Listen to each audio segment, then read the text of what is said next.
అంటే బాగాలేకపోతే రిటర్న్ చేస్తారా? చేస్తాను సార్, కంపల్సరీ రిటర్న్ చేస్తాను. ఇవన్నీ ఎప్పుడంటే ఫ్రీక్వెన్సీ ఎప్పుడు ఇస్తారు సార్? ఇయర్ అయితే ఇయర్ ఇంకా మనకు షూస్ రావాల్సింది సార్. ఓన్లీ మనకి year notebooks, text books, bedsheet, carpet, towel, uniform, cosmetics వచ్చినాయి సార్. మనకి ఇంకా షూస్ రావాలి, బ్యాగ్ రావాలి, అండ్ స్పోర్ట్స్ డ్రెస్ కూడా రావాలి సార్. ఇది ఇన్నర్స్ కూడా వస్తాయి సార్ మనకి. ఇది ఇంకా రావాల్సింది సార్. మనకి ఇవి కూడా వస్తాయి సార్ మన పిల్లలకి డ్రాయింగ్ కోసం. Scale, eraser, షార్పెనర్. సో మీకు ఇది ఇదంటే ట్రైబల్ బ్రాండ్దే ఇస్తారు. ఇది కూడా సార్ షాంపూ, గిరి షాంపూ, అలోవెరా. సో వీళ్ళు కాస్మెటిక్ ఇంటెంట్ పంపించడం సార్. ఇవి కార్డ్స్ మీకు స్టేట్ నుండి వస్తాయండి? ఐడి కార్డ్ లేదు సార్, ఇక్కడే చేయిస్తారు సార్. సో మీరే ప్రిపేర్ చేస్తారు. అంటే ఇది ఐడి ఇదంతా ఇక్కడ ఎన్రోల్మెంట్ అయిన తర్వాత జనరేట్ అవుతుంది. ఇంతకుముందు బయోమెట్రిక్ ఉండే సార్, బయోమెట్రిక్ ఐడి ఉంటుంది దాంట్లో. ఇప్పుడు ఎఫ్ఆర్ఎస్ వచ్చింది సార్. పిల్లలకి, ప్రతి పిల్లోడికి, టీచర్స్కి ఎఫ్ఆర్ఎస్. ప్రతిరోజు ఎఫ్ఆర్ఎస్ అటెండ్ చేస్తాం సార్. ఇది లైబ్రరీ. అంటే నైట్ ఇక్కడ ఎవరైనా ఉంటారా? ఉంటారు సార్, ఉంటారు సార్ కంపల్సరీ. సో మీరు జస్ట్ ఫస్ట్ ఎయిడ్ గురించి ఇక్కడ పిహెచ్సి ఎంత డిస్టెన్స్ ఉంటుంది సార్? ఇక్కడ వర్ణిలో ఉంది కానీ సార్ ఈ పిహెచ్సి రాదు సార్. మనకి రుద్రూరు వస్తుంది సార్. పిహెచ్సి రుద్రూరు పిహెచ్సి వస్తుంది. 4 6 ఉంటుంది సార్. Correct place. అంటే మెడిసిన్స్ అవి ఉన్నాయండి?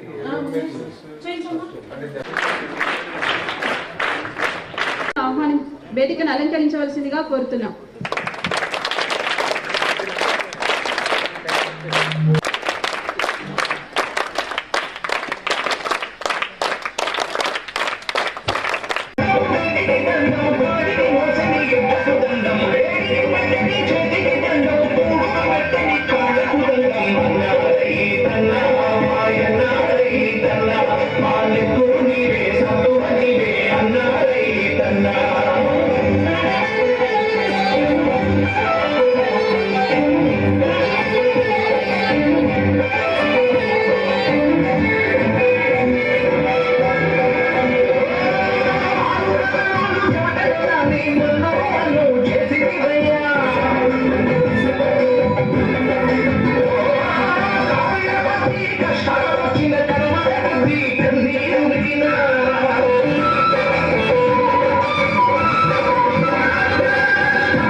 కాంగ్రెస్ ప్రభుత్వానికి ఎంతో రుణపడి ఉంటాం.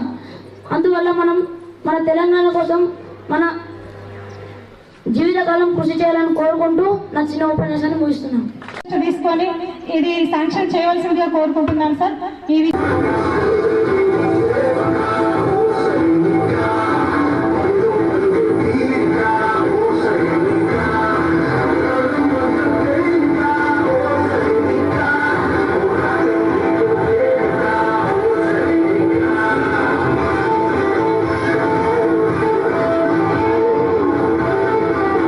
ఈ కామన్ డైట్ లాంచింగ్ అనేది ఈరోజు చేపడుతున్నారు.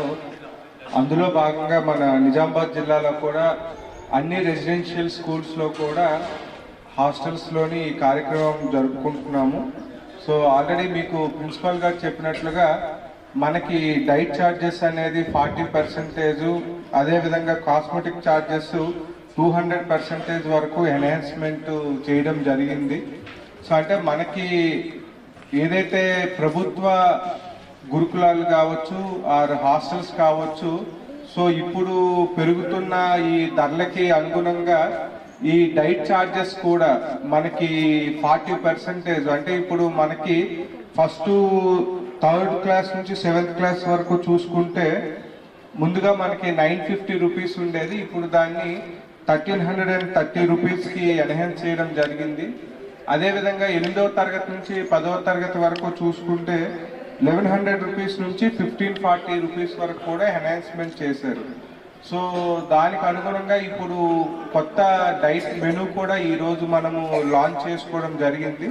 సో ఈ కామన్ మెనూ అనేది అన్ని రెసిడెన్షియల్ స్కూల్స్లో కూడా సేమ్ మెనూ అనేది ఫాలో అవడం జరుగుతుంది.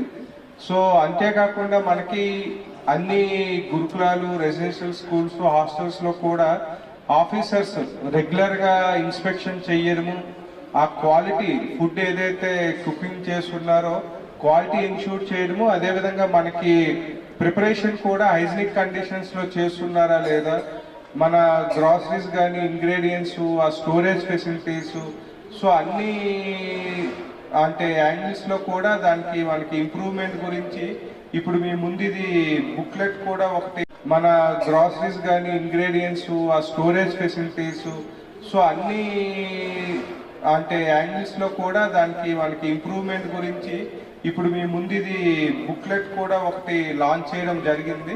సో దీంట్లో డీటెయిల్డ్గా మనకి స్టాండర్డ్ ఆపరేటింగ్ ప్రొసీజర్స్ కూడా రాష్ట్ర ప్రభుత్వం యూనిఫామ్గా ఇవ్వడం జరిగింది.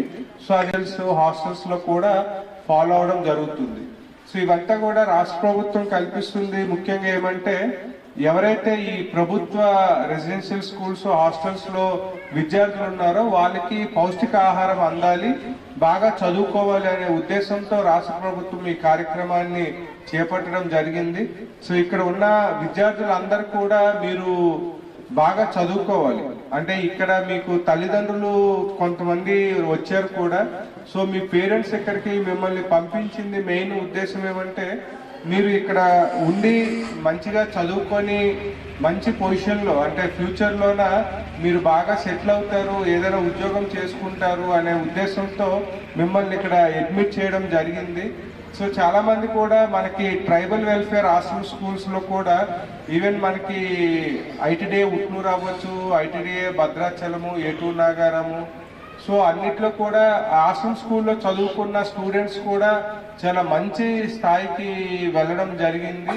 సో మీరు కూడా బాగా చదువుకోండి. సో ఏమైనా మీకు డౌట్స్ వచ్చినా కూడా అంటే క్లాస్లో డౌట్స్ వచ్చినా కూడా మీరు మొహమాటంతో నేను డౌట్ అడిగితే పక్కన ఉన్నవాడు నా ఫ్రెండ్ ఏమైనా నాకు అర్థం కాలేదు అనుకుంటాడు, లేదు అంటే నాకు రాదు అనుకుంటారు అనేది కాకుండా సో చదువుకున్నప్పుడు కానీ మీకు లెసన్స్ చెప్తున్నప్పుడు కానీ మీకు ఏమైనా అర్థం కాకపోయినా ఏమైనా డౌట్స్ వచ్చినా కూడా ఇమీడియట్గా మీరు టీచర్ని అడగాలి. అడిగితే మీకు ఆ డౌట్స్ క్లారిఫై అవుతాయి. సో దట్ మీకు ఆ సబ్జెక్ట్ అనేది అర్థమవుతుంది. అదర్వైజ్ మీరు డౌట్ ఉన్నా కూడా మీరు అడగకపోతే మీ డౌట్స్, సందేహాలు అలానే ఉండిపోతే మీకు ఆ సబ్జెక్ట్ అనేది టోటల్గా అర్థం కాదు. సో తర్వాత ఎగ్జామ్లో ఇబ్బంది పడతారు. సో గ్రాడ్యువల్గా మీకు ఆ సబ్జెక్ట్ మీద ఇంట్రెస్ట్ పోతుంది. అలా కాకుండా మీకు ఏ సబ్జెక్ట్లోనైనా డౌట్స్ ఉన్నా కూడా అది మ్యాథ్స్ అవ్వచ్చు, సైన్స్ అవ్వచ్చు, ఇంగ్లీష్ అవ్వచ్చు, ఏదైనా కూడా మీరు క్లారిఫై చేసుకోండి. మీకు స్టడీ అవర్స్ ఉంటాయి. మీకు ఫ్యాకల్టీ కూడా లక్కీగా మీరు రెసిడెన్షియల్ స్కూల్లో ఉన్నారు కాబట్టి 24/7 ఫ్యాకల్టీ ఉంటారు. అదర్వైజ్ మీకు మీ క్లాస్లో బాగా చదివిన ఎవరైనా స్టూడెంట్ ఉంటే అతన్నైనా అడిగి మీ డౌట్స్ క్లారిఫై చేయించుకోండి. బాగా చదవండి. మీకు ఎంతో అంటే ఎన్నో ఆశలతో మీకు మీ పేరెంట్స్ ఇక్కడ మీకు జాయిన్ చేశారు. సో కాబట్టి మీ పేరెంట్స్ మీ మీద ఎన్నో ఆశలు ఉంటాయి కాబట్టి చదవండి. అంటే మీరు పేరెంట్స్కి దూరం, సో అంటే అది ఒక సాక్రిఫైస్ లాంటిది. సో చాలా మంది స్టూడెంట్స్ ఇంట్లో ఉండే చదువుకుంటారు, బట్ మీరు పేరెంట్స్కి దూరంగా ఉండి చదువుకుంటున్నారు కాబట్టి ఇంకా కష్టపడి చదువుకోండి, మంచి స్థాయికి రావాలి. సో ఏ స్థాయికి వచ్చినా కూడా మీ పేరెంట్స్ని బాగా చూసుకోండి. సో మనము ఎంత ఎత్తు ఎదిగినా కూడా, ఎంత మంచి పొజిషన్లో ఉన్నా కూడా ఖచ్చితంగా మన పేరెంట్స్ని మర్చిపోకూడదు. సో మీ పేరెంట్స్ ఎంత కష్టపడి చదివిస్తున్నందుకు మీకు మంచి పొజిషన్లో వచ్చి మీరు మీ పేరెంట్స్ని బాగా చూసుకోవాలి. సో మీ అందరికి కూడా all the best. Thank you అండి.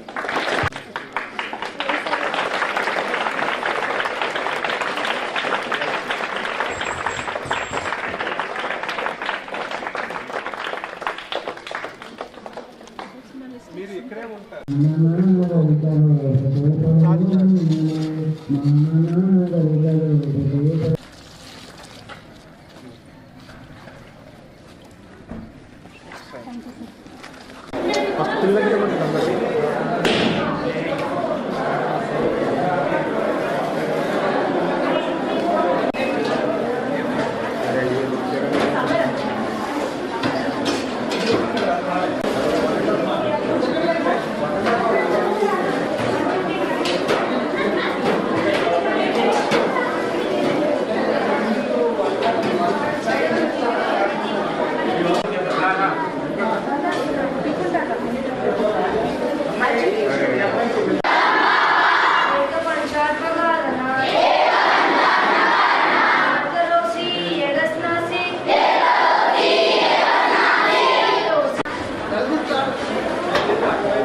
కొద్ది వెనక్కి రాదండి.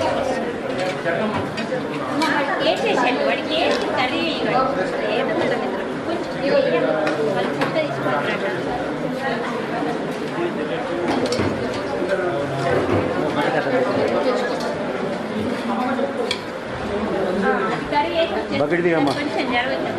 అట్లా